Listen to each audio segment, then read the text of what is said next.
আমি একটা ফুল সিনেমা না দেখিয়ে ট্রেলার দেখাবো আজকে। ট্রেলার মানে বোঝা যায় কি, মানে সিনেমার বিজ্ঞাপন দেব শুধু, এবং সেই সিনেমাটার নাম হচ্ছে পাওয়ার অফ স্পিচ। যদি কথা না থাকতো পৃথিবীতে কোনো কিছুই হতো না, কিন্তু এমন অভিজ্ঞতাও কম নেই যখন কথা বলেও অনেক বিপদ ডেকে আনে মানুষ। ব্যাঙ কখন ধরা পড়ে? যখন সে গ্যাঙ্গর গ্যাঙ্গর করে, সাপ তখন খায় ওকে। তো সেই জন্য বলা হয় যে খুব সাবধানে এই শক্তিকে কাজে লাগানো উচিত। আমার একটা প্রশ্ন তোমাদের সবার কাছে, আমার ভাই বোনেদের কাছে, কার কার জীবনে এরকম অভিজ্ঞতা আছে তোমাদের যে একটা কথা বলেছি বা কিছু আলোচনা করেছি, বাক বিতণ্ডা করেছি, তারপরে আফসোস করেছি মনে মনে, বা কাউকে বলেছি যে আমার এই কথাগুলো না না বললেই ভালো হতো? কার কার এরকম অভিজ্ঞতা আছে? হাত তোলো। Honest, be honest. সেই জন্য বলা হয় পৃথিবীতে যত বড় বড় যুদ্ধ হয়েছে তার মূল সূত্রপাত কোথায়? না বাক শক্তির মাধ্যমে। এনাকে তো সেই জন্যে আজকের আলোচনার বিষয়ে আমরা আলোচনা করব যে কীরকম কথা বলতে হয়, কোথায় চুপ থাকতে হয়, কীরকম কথা বললে শত্রুকে ওর উপরও বিজয় প্রাপ্ত হওয়া যায়, আর কোন কথা বললে মিত্র শত্রুতে পরিণত হয়ে যায়। তো সেই জন্য বলা হয়, বাংলা ভাষায় একটা চলতি কথা আছে, বলা হয় সবথেকে পৃথিবীতে সুখী দম্পতিকে যার পতি হচ্ছে কালা আর বউ হচ্ছে বোবা। তো কেন না, বউ যতই চেঁচাক না কেন স্বামী পরমানন্দে আছেন, কারণ তিনি কানে শুনতে পান না এবং তিনি চেঁচিয়ে যাচ্ছেন, কিছু ফলই হচ্ছে না। তো সেজন্য বলা হয় যে এই জীব হচ্ছে একটি বিশেষ শক্তি সম্পন্ন একটি ছোট্ট 6 ইঞ্চির বস্তু, যার ভেতরে হাড় নেই। আর যে জায়গায় শরীরে হাড় নেই তার নড়নচড়নে কোনো অসুবিধা হয় না। অনেকে বলে না, আরে মুখ দিয়েছে বলে কথা বলবো না নাকি? মুখ দিয়েছে কেন ভগবান? কথা বলার জন্যই তো। তো কোনোদিন কেউ শুনবে না যে জীব অনেক কথা বলেছে কিন্তু জীবকে কেউ ম্যাসাজ করছে, জীবটা বার করে। কেউ জীবকে ম্যাসাজ করে? কারণ জীবে ব্যথা হয় না। তো সেই জন্য মানুষ যত ইচ্ছে জীবে কথা বলে। তো একবার দাঁত আর জীবের মধ্যে ঝগড়া লাগে। কার কার মধ্যে ঝগড়া লাগে? তো দাঁত কটা আছে মানুষের, প্রাপ্তবয়স্কদের? কটা? 32টা। তো 32টা দাঁত একদিন জীবকে বলছে, এই বেশি কথা বলবি না, আমরা 32 জন মিলে তোকে চিবিয়ে চিবিয়ে খেয়ে ফেলবো, কেটে কেটে টুকরো করে দেবো। এবারে ঝগড়া করছে। কারা করছে? দাঁত। এই 32 জন দাঁত, আর জীব হচ্ছে একটা। তখন জীব বলছে, আমার সঙ্গে যুদ্ধ করবি না, আমি এমন কথা বলে দেবো যে 32কে 32 বাইরে চলে যাবে। তো এটা হচ্ছে জীবের শক্তি।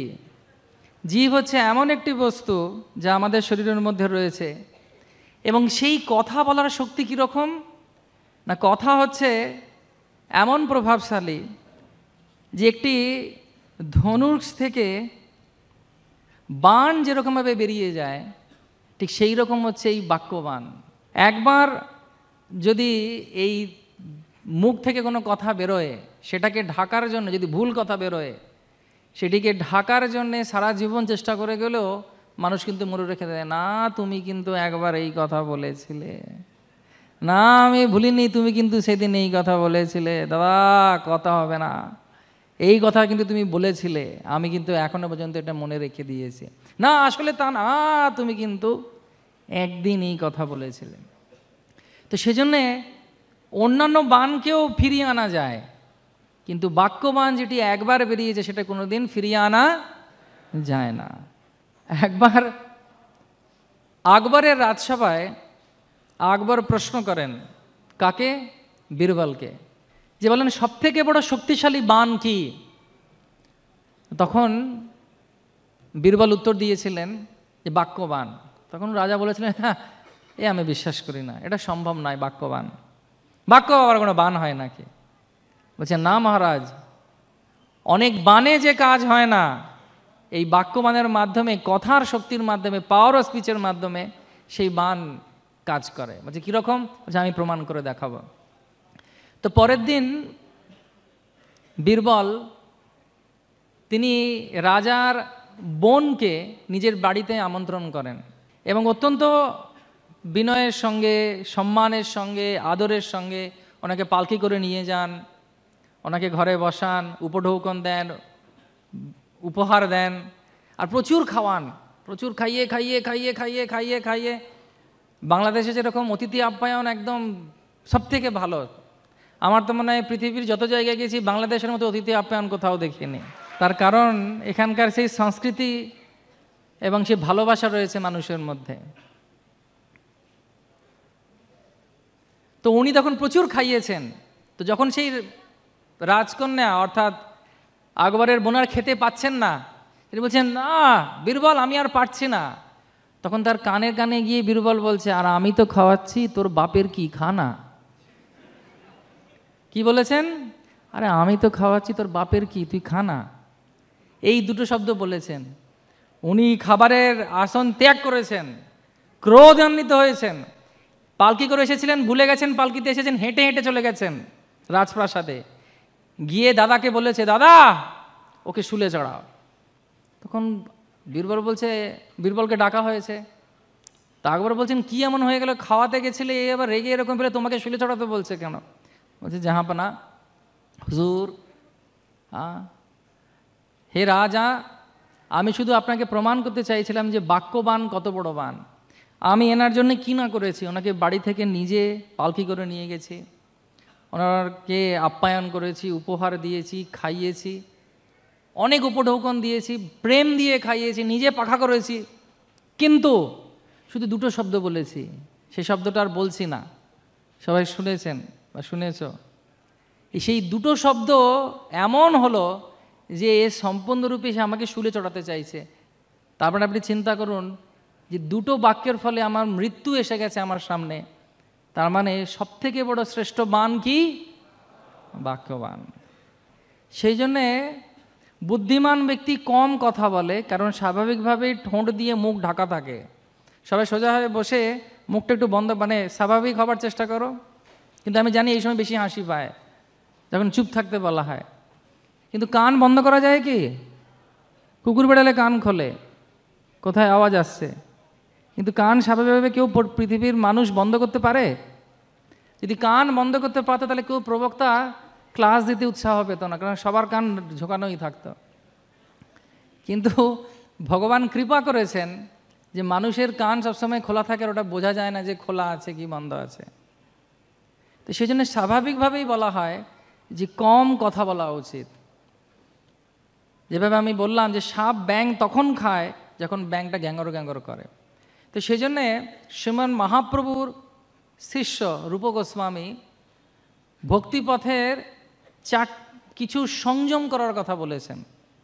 যে কোনো ব্যক্তি যদি খুশি হতে চায়, সারা পৃথিবীর মধ্যে গুরু হতে চায়, সারা পৃথিবীকে নিয়ন্ত্রণ করতে চায়, সারা পৃথিবীতে তার শিষ্য তৈরি করতে চায়, এক কথায় বলতে গেলে যে পৃথিবীর উপর রাজত্ব করতে চায়, তার কিছু গুণ থাকা উচিত।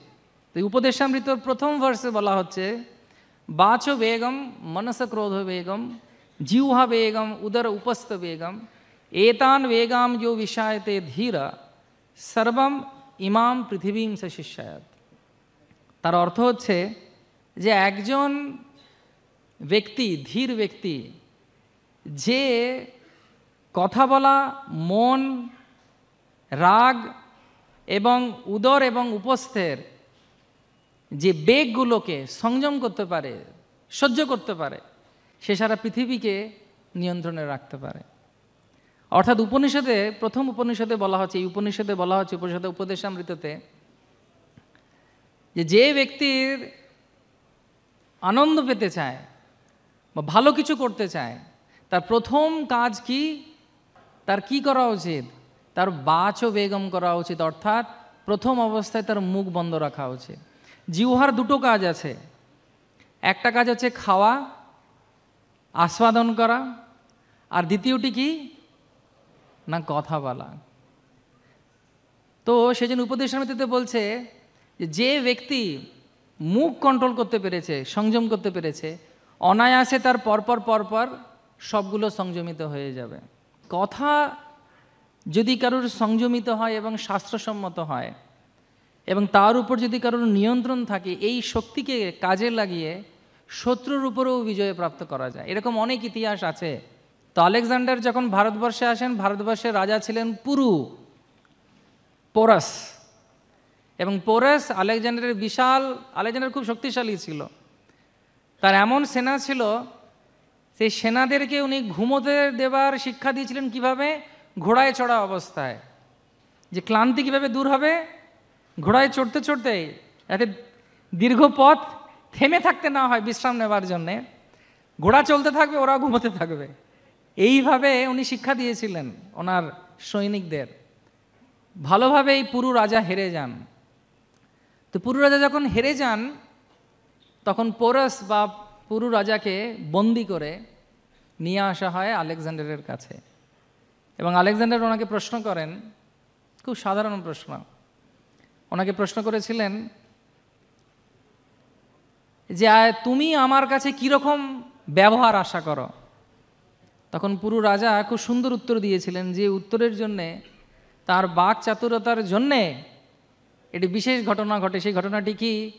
তিনি বলেছিলেন, একজন রাজা তার অন্য রাজা বন্ধুর সঙ্গে যেরকম ব্যবহার করে, আমি আপনার কাছে সেরকম ব্যবহার আশা করি।